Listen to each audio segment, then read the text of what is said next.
Keadaan limbah di dunia dan di Indonesia. Di negara-negara maju, sampah beracun mulai dilarang untuk disimpan setelah terbukti menimbulkan bencana. Dalam melakukan pengolahan limbah B3, terdapat kesenjangan biaya yang terjadi di negara maju maupun di negara berkembang. Tingginya biaya pengolahan limbah B3 di negara maju disebabkan karena tingginya biaya penataan dan hukum yang tegas. Sebaliknya, di negara yang berkembang disebabkan karena lemahnya sisi penegak hukum. Di sisi lain, limbah sebagai dampak dari masalah pembangunan yang berkelanjutan membutuhkan teknologi yang rumit dan tempat pembuangan yang terbatas, sehingga negara-negara penghasil limbah B3 mencari tempat membuang sampah limbah B3 di negara-negara berkembang. Indonesia merupakan salah satu dari 146 negara berkembang ratifikasi Konvensi Basel tahun 1989 yang mengatur tentang perpindahan limbah B3. Namun, faktanya Indonesia merupakan salah satu negara sebagai sasaran pembuangan limbah B3 secara ilegal.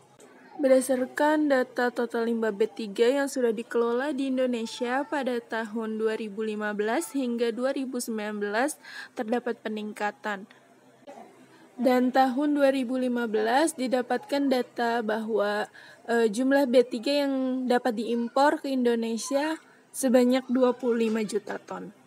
Pengertian limbah. Limbah merupakan suatu benda yang mengandung zat berbahaya atau tidak berbahaya bagi kehidupan manusia, hewan, beserta lingkungan, dan biasanya hal tersebut umumnya disebabkan oleh perbuatan manusia. Di Undang-Undang Republik Indonesia Nomor 32 di tahun 2009 tentang perlindungan dan pengelolaan lingkungan hidup menyebutkan bahwa limbah adalah sisa suatu usaha atau kegiatan.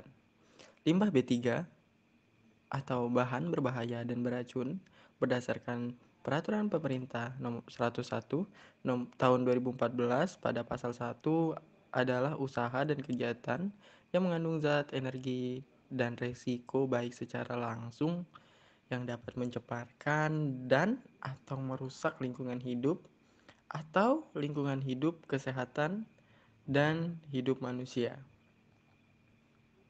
Sifat limbah B3 dikelompokkan menjadi bahan beracun, bahan oksidator, bahan korosif, bahan yang reaktif terhadap air, bahan mudah terbakar, bahan eksplosif, gas bertekanan, bahan reaktif terhadap asam, serta logam berat. Pengertian limbah B3 berdasarkan Bapedal 1995 ialah setiap bahan sisa limbah suatu kegiatan proses produksi yang mengandung bahan berbahaya dan beracun atau B3 karena sifat toxicity, flammability, reactivity, dan corrosivity serta konsentrasi atau jumlah yang baik secara langsung maupun tidak langsung dan dapat merusak, mencemarkan lingkungan dan atau membahayakan kesehatan manusia. Sumber limbah bahan berbahaya dan beracun atau B3 tidak spesifik, berasal bukan dari proses utamanya, tetapi berasal dari kegiatan pemeliharaan alat, pencucian, pencegahan korosi, pelarut, kerak, pengemasan, dan lain-lain. Spesifik, limbah B3 bisa sisa proses suatu industri atau kegiatan yang secara spesifik dapat ditentukan berdasarkan kajian ilmiah. Berdasarkan sumbernya, limbah B3 dapat diklasifikasi menjadi 1. Primary sludge, yaitu limbah yang berasal dari tangki sedimentasi pada pemisahan awal dan banyak mengandung biomasa senyawa organik yang stabil dan mudah menguap. Chemical sludge, yaitu limbah yang dihasilkan dari proses koagulasi dan flokulasi.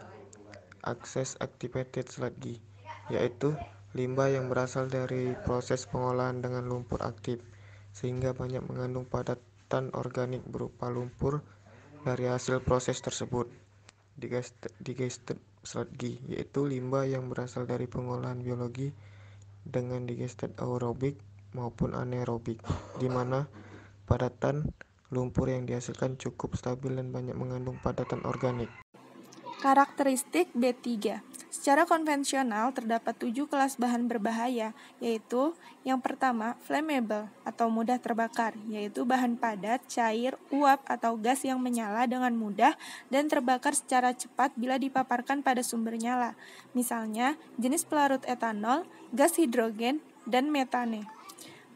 Yang kedua, eksplosif atau mudah meledak, yaitu materi yang dapat meledak karena adanya kejutan, panas, atau mekanisme lainnya, misalnya dinamit. Yang ketiga, materi yang spontan terbakar, yaitu bahan padat atau cair yang dapat menyala secara spontan tanpa sumber nyala, misalnya karena perubahan panas, tekanan, atau kegiatan oksidasi. Yang keempat, oxidizer atau pengoksidasi, yaitu materi yang menghasilkan oksigen baik dalam kondisi biasa atau bila terpapar dengan panas, misalnya amonium nitrat dan benzoil peroksida. Yang kelima, korosif, bahan padat atau cair yang dapat membakar atau merusak jaringan kulit bila berkontak dengannya.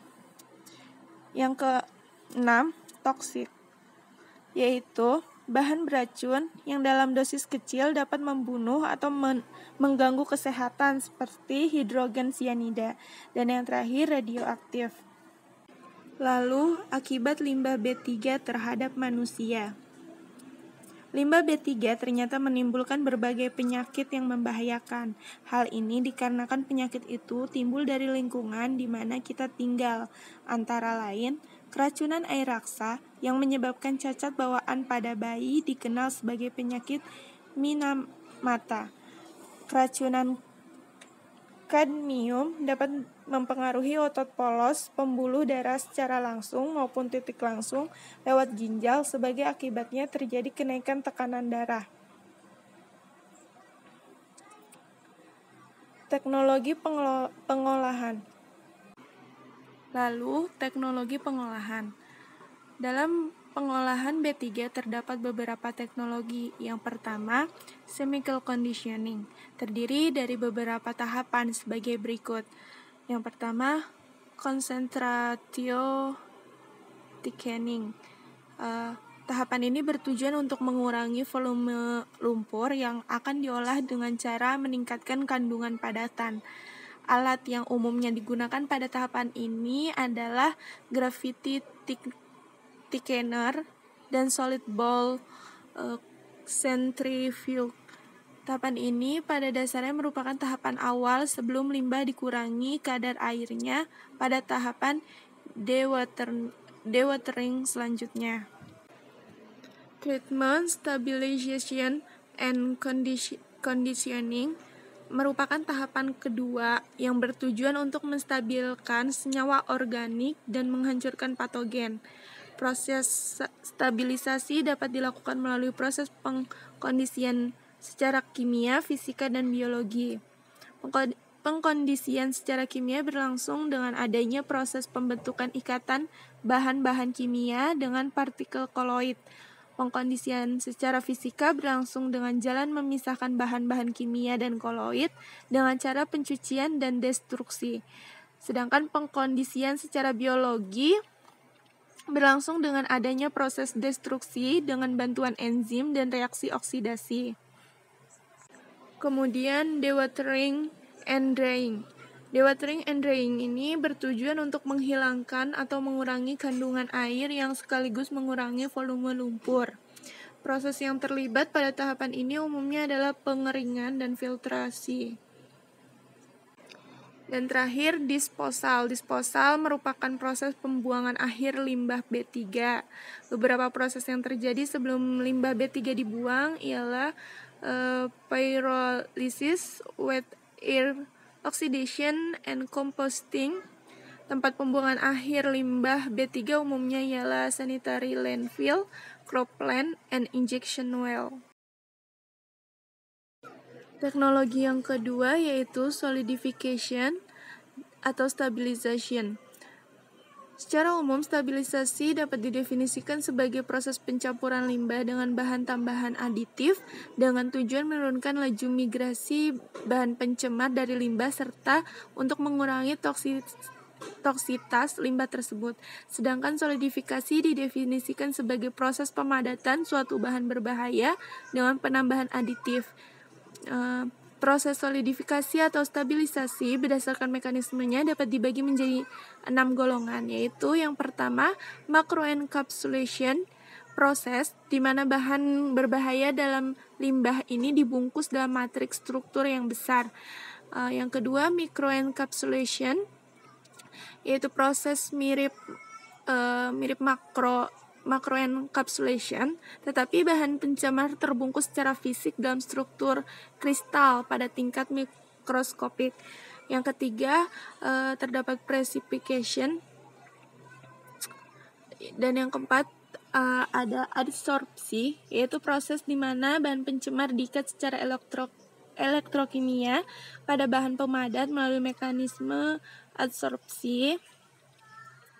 Selanjutnya absorpsi, yaitu proses solidifikasi bahan pencemar dengan menyerapkannya ke bahan padat. Dan terakhir detoxification, yaitu proses mengubah suatu senyawa beracun menjadi senyawa lain yang tingkat toksitasnya lebih rendah. Kemudian teknologi yang ketiga yaitu incineration. Incineration ini merupakan teknologi pembakaran, yaitu alternatif yang menarik dalam teknologi pengolahan limbah. Teknologi ini sebenarnya bukan solusi final dari sistem pengolahan limbah padat karena pada dasarnya hanya memindahkan limbah dari bentuk padat yang kasat mata ke bentuk gas yang tidak kasat mata. Sekian yang dapat kami sampaikan, semoga bermanfaat dan salam sehat.